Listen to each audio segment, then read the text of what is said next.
Hello दोस्तों, स्वागत है आपका वेटिकन डिजिटल प्लेटफॉर्म पर। स्टूडेंट्स, आज हम पढ़ेंगे साइंस, और साइंस में पहले हम पढ़ेंगे रिफ्लेक्शन ऑफ लाइट से जुड़ी हुई कुछ बातें। फिर हम स्टार्ट करेंगे रिफ्रैक्शन ऑफ लाइट, यानी कि प्रकाश का अपवर्तन। ठीक है, तो देखें जो पॉइंट्स जुड़े हुए हैं, आप एग्जाम में क्वेश्चन आता है कई बार। मान लीजिए ये है भाई, कोई फ्लावर लगा लीजिए, कोई फूल लगा लीजिए। मान लो ये है रोज। ठीक है, अब देखें इस पे अगर लाइट आती है, ऊपर से सन से लाइट आती है, तो ये हमें दिखाई कैसा देगा भाई? तो ये हमें दिखाई देगा रेड कलर का, रेड इन कलर। रोज है वो रेड कलर का दिखाई देगा।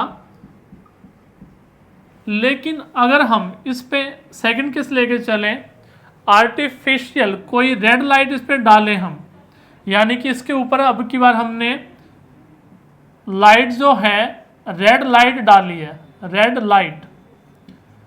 तो सेकंड केस में रेड लाइट के बाद हमें कैसा दिखाई देगा? तो हम कहेंगे डार्क रेड हो जाएगा, ये डार्क रेड।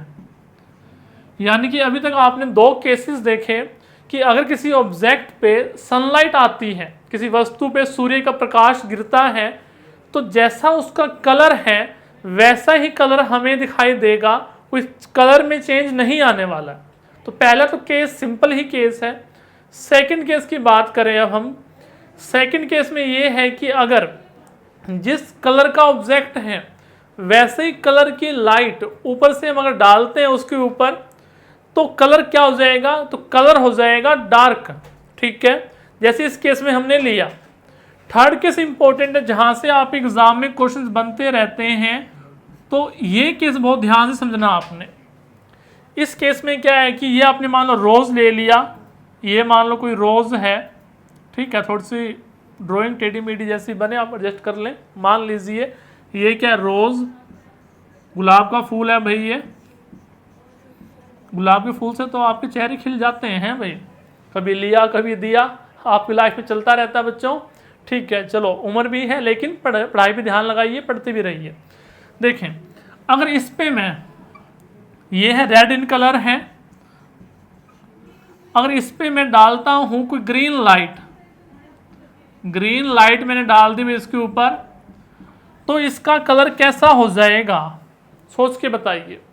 इसका कलर हो जाएगा ब्लैक, यानी कि ये हमें ब्लैक दिखाई देगा। ठीक है, यही मेन पॉइंट है। अब कहेंगे सर ये तो आपने बता दिया, क्या हम एग्जाम में कलर मिक्स करके देखेंगे क्या? तो कलर मिक्स करने वाला कंसेप्ट यहाँ पे बिल्कुल भी नहीं है। कैसे नहीं है? सिंपल समझे। ग्रीन लाइट आई थी तो इसने यहां से कोई भी कलर रिफ्लेक्ट नहीं किया, किसी भी रंग को परावर्तित नहीं किया, इसीलिए हमें ब्लैक दिखाई दिया। अब आप कहेंगे सर अगर मैं इस पर ग्रीन की बजाय येलो लाइट डाल दूं या ऑरेंज लाइट डाल दूं तो क्या होगा? येलो या ऑरेंज, तो क्या होगा? तो भी सेम काम रहेगा, तो भी सेम काम रहेगा, कलर क्या रहेगा? ब्लैक रहेगा। तो बच्चों अगर मैं रिजल्ट की बात करूं तीनों केसेस के सिंपल लैंग्वेज में, आसान भाषा में, तो पहला पॉइंट आप लेके चलेंगे कि सर अगर किसी ऑब्जेक्ट पर सनलाइट आती है तो सेम कलर का दिखाई देगा जो उसका कलर है। जैसे मैंने रेड रंग की टी शर्ट पहन रखी है, तो रेड कलर ही आपको दिखाई दे रहा है, क्योंकि इस पे व्हाइट लाइट आके गिरी हुई है। ठीक है, या सनलाइट आके गिरी हुई है, सनलाइट यानी कि व्हाइट लाइट एक तरीके से। सेकंड केस की बात करूं मैं, अगर इस डार्क कलर पे मैं डार्क लाइट यानी कि रेड कलर पे रेड लाइट लेके आता हूं, तो ये डार्क रेड हो जाएगा, बात खत्म हो जाती है। थर्ड में व्हाइट और रेड के अलावा कोई भी कलर आप यूज कर लीजिए, हर केस में आपको ऑब्जेक्ट ब्लैक ही दिखाई देगा, यानी कि काला रंग दिखाई देगा। इसे आप कलर थ्योरी से जोड़कर ना देखें, इसे आप रिफ्लेक्शन से जोड़ के देखें। परावर्तन से जोड़कर देखना पड़ेगा आपको। अब 2 पॉइंट निकल के आते हैं कि अगर ऑल कलर, सभी के सभी कलर रिफ्लेक्ट हो जाएं, किसी ऑब्जेक्ट से सभी के सभी रंग रिफ्लेक्ट परावर्तित हो जाते हैं, तो ऑब्जेक्ट हमें दिखाई देगा वाइट, यानी कि श्वेत रंग का दिखाई देगा ऑब्जेक्ट। ठीक है। अगर कोई ऑब्जेक्ट सभी कलर को ऑल कलर को एब्जॉर्ब कर लेता है, एब्जॉर्ब यानी कि अवशोषित कर लेता है, किसी भी कलर को रिफ्लेक्ट नहीं करता, उस केस में हमें ऑब्जेक्ट दिखाई देगा ब्लैक। जैसे लिखा हुआ आपको दिखाई दे रहा है ब्लैक, यानी कि जहां जहां मैंने लिखा है वहां पे सभी के सभी कलर क्या हो गए हैं, एब्जॉर्ब हो गए हैं, अवशोषित हो गए हैं, इसीलिए ये हमें लिखा हुआ दिखाई दे रहा है काला, यानी कि ब्लैक। ठीक है स्टूडेंट्स, तो सिंपल कंसेप्ट पे चलिए, कोई आपको रॉकेट साइंस नहीं पढ़नी एग्जाम क्लियर करने के लिए, बेसिक्स को स्ट्रॉन्ग बनाइए, उसी पे लगे रहिए, बार बार प्रैक्टिस सेट सोल्व कीजिए और रिवीजन करते रहें, यही सबसे बढ़िया तरीका होता है एग्जाम क्लियर करने का। अब हम आ चुके हैं रिफ्लेक्शन वाले कंसेप्ट को खत्म करके रिफ्रैक्शन वाले कंसेप्ट पे, रिफ्रैक्शन प्रकाश का अपवर्तन। तो हेडिंग डाल लीजिए बच्चों, रिफ्रैक्शन ऑफ लाइट, प्रकाश का अपवर्तन।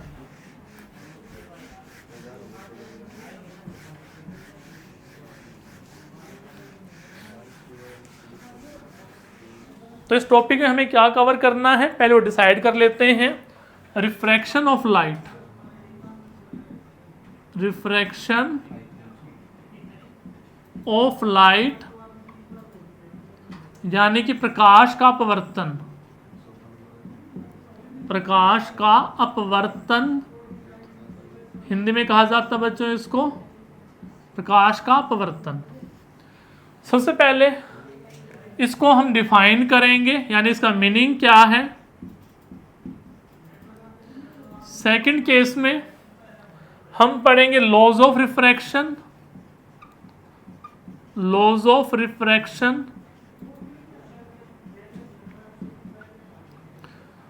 यानी कि अपवर्तन के नियम, अपवर्तन के नियम।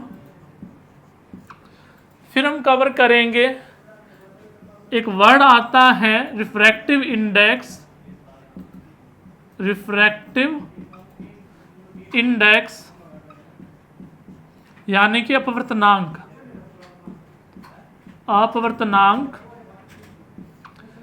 फिर हम पढ़ेंगे इस लास्ट पार्ट में कि एग्जाम्पल क्या क्या हैं अपवर्तन के, यानी कि उदाहरण क्या क्या हैं। ठीक है, ये टॉपिक रहेंगे भाई। सबसे इंपॉर्टेंट बात की जाए इसमें रहेगा रिफ्रैक्टिव इंडेक्स वाला कंसेप्ट, यहां से क्वेश्चन बहुत आते हैं आप एग्जाम में, और एग्जाम्पल्स पे भी क्वेश्चन आप एग्जाम में आते रहते हैं। ठीक है, तो सबसे पहले डिफाइन करते हैं रिफ्रैक्शन का मीनिंग क्या है। तो देखिए स्टूडेंट्स, ये मैंने कोई सरफेस ले लिया, यानी कि इसके नीचे मान के चलिए ये सारा का सारा पानी भरा हुआ है, और ऊपर क्या भाई, एयर यानी कि हवा। ठीक है, यहां से मैं कोई आता हूं रे लेके, भाई ये रे लेके आया भाई मैं। अब ये रे जो है वो क्या होगी, वो बैंड हो जाएगी अपने रास्ते से, रास्ते से सामने को, लेकिन ये क्या होगी, बैंड हो गई। इस पानी को हटा लेता हूं ताकि समझने में आपको आसानी रहे। यहां पे सिंपल लिख लेता हूं कि वाटर है, ये हो गया भाई वाटर। ठीक है स्टूडेंट्स, तो यहां पे मैंने क्या दिया भाई आपको, यहां पे मैंने एक रे दी है, और वो रे जो है इस पॉइंट से एंटर जब करी है कहां पर, वाटर में, तो ये थोड़ी सी अपने रास्ते से बैंड हो गई है, यानी कि विचलित हो गई है, डेविएशन आ गया इसमें, विचलन आ गया। तो यहां पर हेडिंग क्या बन जाएगी, यानी कि यहां पे डेफिनेशन बन जाएगी, when a ray of light, when a ray of light ray of light passing through a medium, passing from one medium to another medium, from one medium to another medium, it deviates from its path, it deviates from its path, यानी कि अगर light जो है, प्रकाश है, अपने रास्ते से विचलित हो जाए, अपने रास्ते से विचलित हो जाए, इसी को कहते हैं प्रकाश का अपवर्तन। इसे ही कहा जाता है प्रकाश का अपवर्तन। तो ये तो बात हो गई बिल्कुल बेसिक, यानी कि डेफिनेशन हो गई इसकी। इसे कहा जाता है, इस रे को इंसिडेंट रे, इंसिडेंट रे कहा जाता है इसे, आपतित किरण, हिंदी में कहते हैं इसको आपतित किरण। इस रे को कहा जाता है बच्चों रिफ्रैक्टेड रे, रिफ्रैक्टेड रे यानी कि अपवर्तित किरण।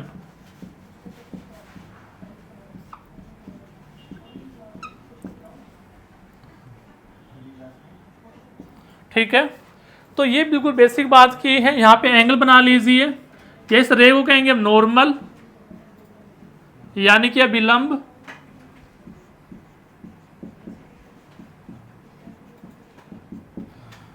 और ये एंगल आई हो गया और ये एंगल आर हो गया। एंगल आई और आर को डिस्कस करते हैं। फिलहाल हमने सिंपल लैंग्वेज समझी है कि लैंग्वेज के अंदर कैसे डिफाइन किया जाता है। अब हम बात करते हैं एंगल्स को लेकर, फिर हम बात करेंगे लॉज ऑफ रिफ्रैक्शन, अपवर्तन के नियम क्या होते हैं। इतना स्टूडेंट्स आपने नोट कर लिया होगा। तो चलते हैं अपने एंगल्स की तरफ कि एंगल्स क्या क्या बने हैं, कैसे कैसे इनका यूज होना है, वो हम देख लेते हैं।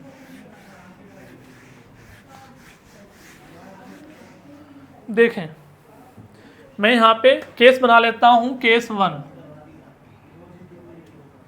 केस 1, जब लाइट कहां से कहां आई है, लाइट, केस 1 लाइट एंटर करी है air to water, air to water.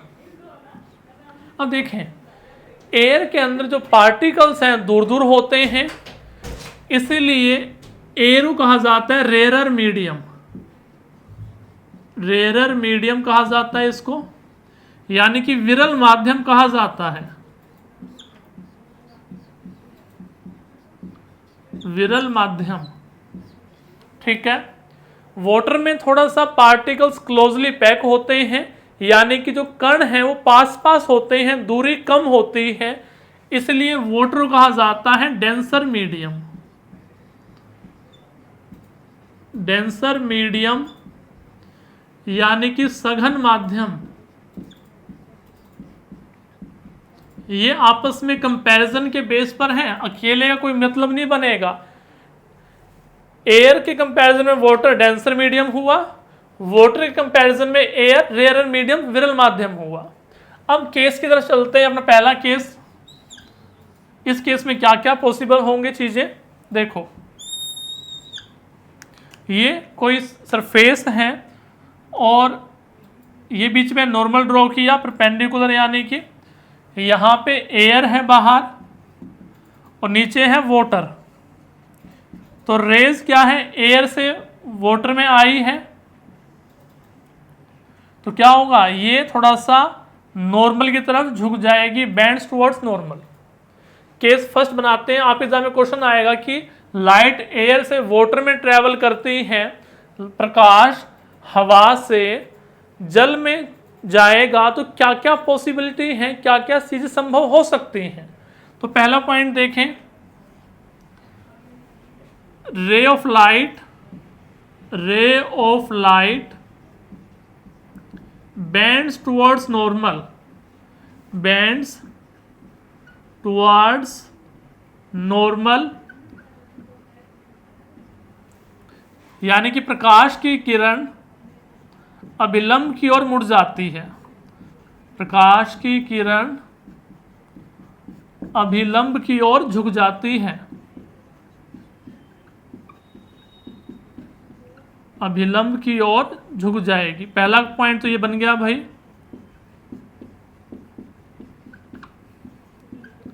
Second point की बात करते हैं।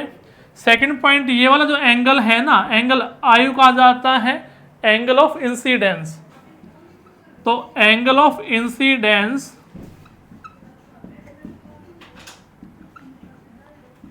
यानी से कहा जाता है आपतन कोण, आपतन कोण, और इसके डिनोट किया जाता है स्मॉल आई से, स्मॉल आई से।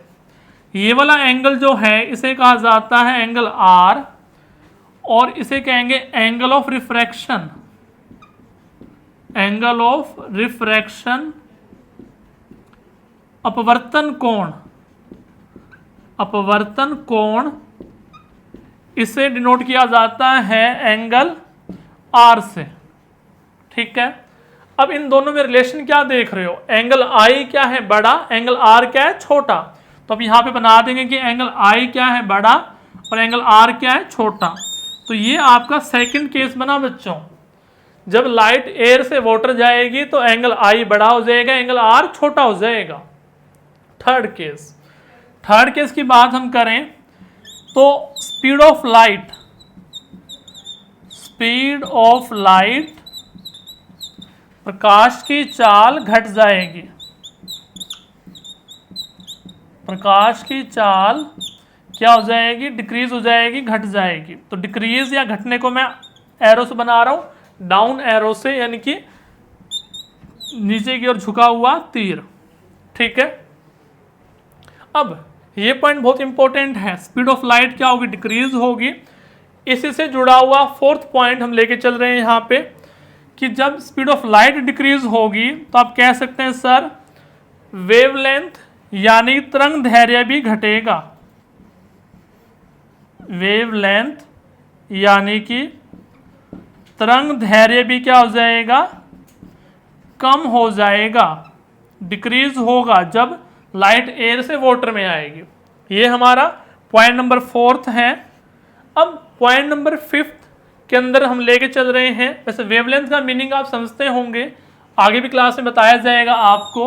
ये कोई वेव है तो ऊपर नीचे इस तरीके से वेव चलती है भाई, ये पॉइंट और ये पॉइंट, इन्हें कहा जाता है क्रस्ट या शीर्ष भी कहा जाता है, CREST क्रस्ट।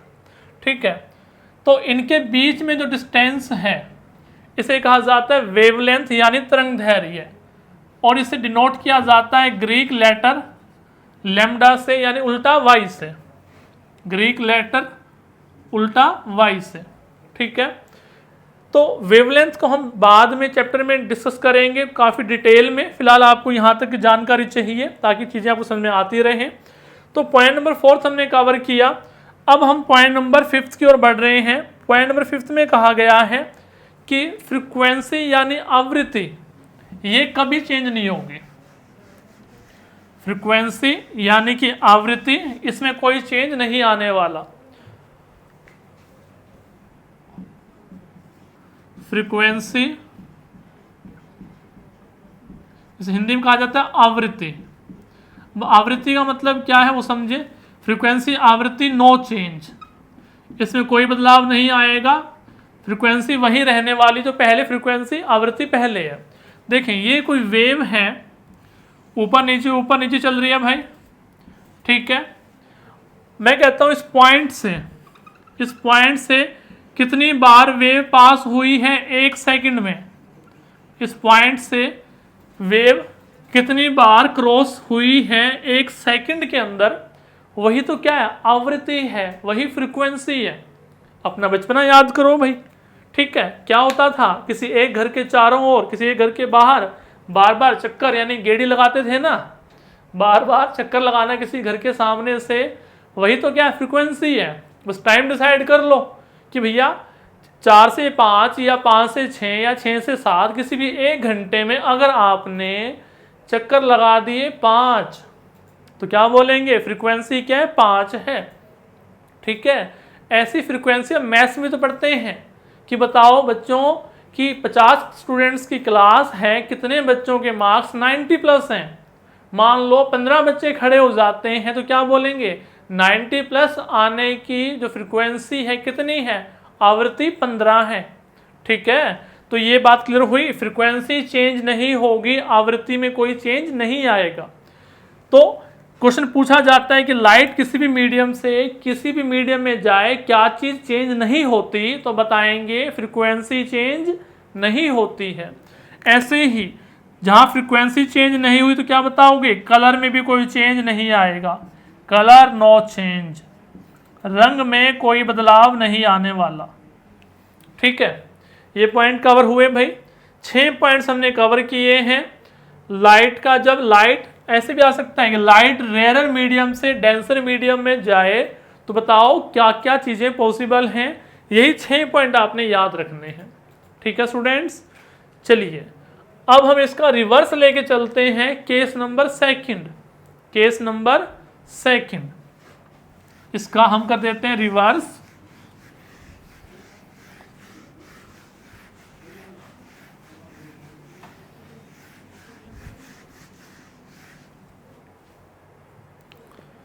ये देखिए केस नंबर सेकंड में अब हम लेके चलेंगे, जो लाइट है वो ट्रैवल करती है डेंसर मीडियम से रेयर मीडियम, यानी कि सघन माध्यम से विरल माध्यम में, सघन से विरल माध्यम, और कह सकते हैं glass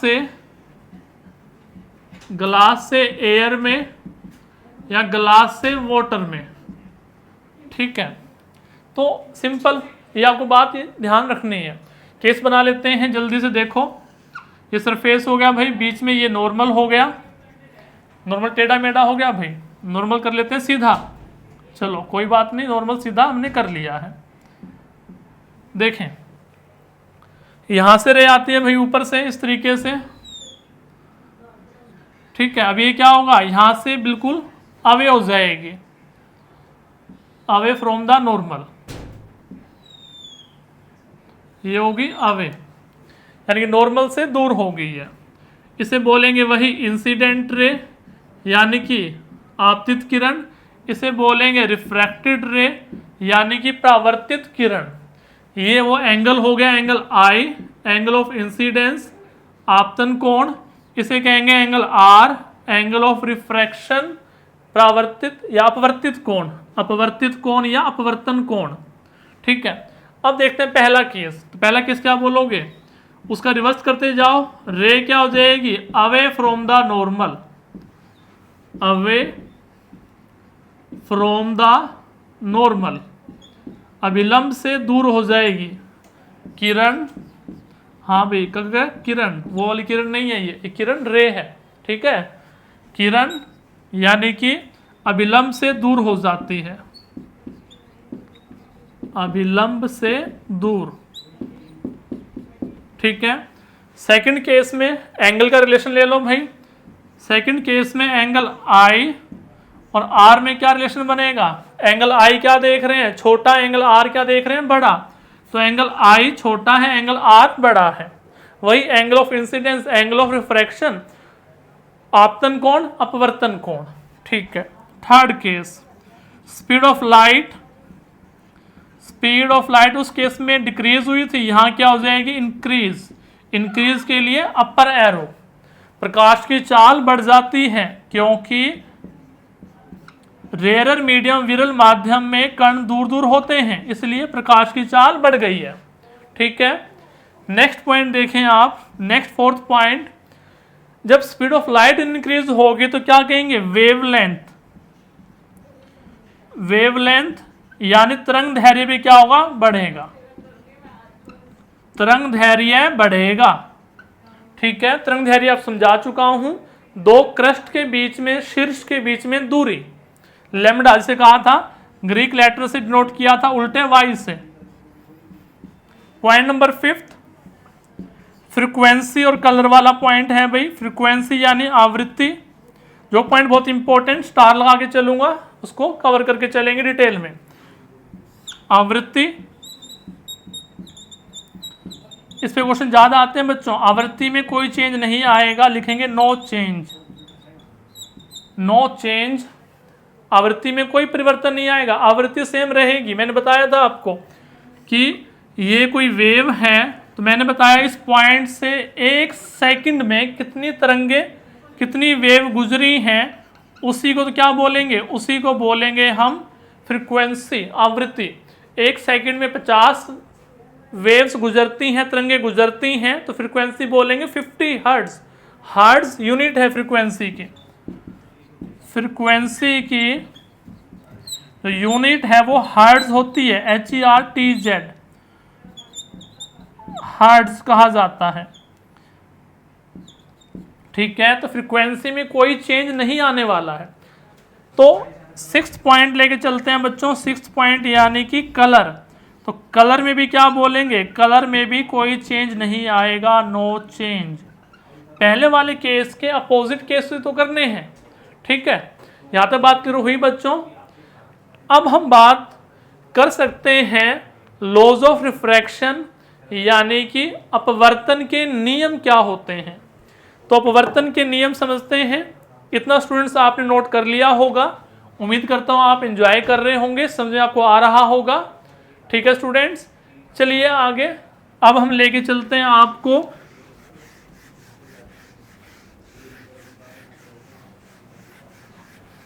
laws of refraction. Laws of refraction,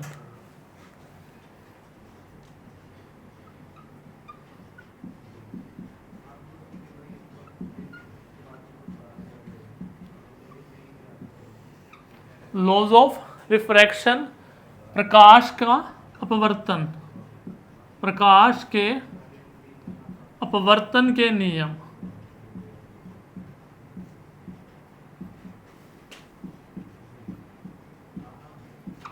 प्रकाश के अपवर्तन के नियम देखें।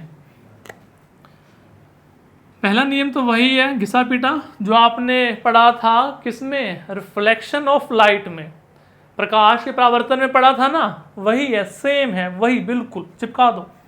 क्या बोलेंगे भाई, incident ray, normal and refracted रे all lie in same plane, all lie in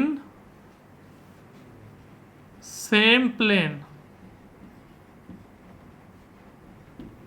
ठीक है, यानी कि इंसिडेंट रे को मैंने कहा था आपतित किरण, नॉर्मल को कहा था मैंने अभिलंब, रिफ्रैक्टेड रे को कहा था मैंने अपवर्तित किरण। तीनों एक ही कक्ष में होते हैं, सेम प्लेन मतलब बोले तो एक ही कक्ष में। अब सेकंड लॉ ज़्यादा इंपॉर्टेंट है, इसे कहा जाता है स्नेल्स लॉ, क्योंकि स्मेल नहीं भाई, स्नेल्स, ठीक है, स्नेल्स लॉ, क्योंकि स्नेल ने ही बताया था कि आप क्या लिखें, आप लिखें एंगल I और एंगल R, उनका ले लें आप साइन, मैथ में पढ़ते हैं ना साइन, वही पढ़ा होगा पंडित बद्री प्रसाद हरर भोले। ठीक है, तो वही चीज़ साइन I साइन R, यानी कि साइन रेशो, ये क्या मिलेगा, दोनों का हमेशा कांस्टेंट मिलेगा, रेशो कांस्टेंट होगा। ठीक है, इसे लिखा जाता है कांस्टेंट को n, इसी को बोलते हैं रिफ्रैक्टिव इंडेक्स। रिफ्रैक्टिव इंडेक्स इसे कहा जाता अपवर्तनांक,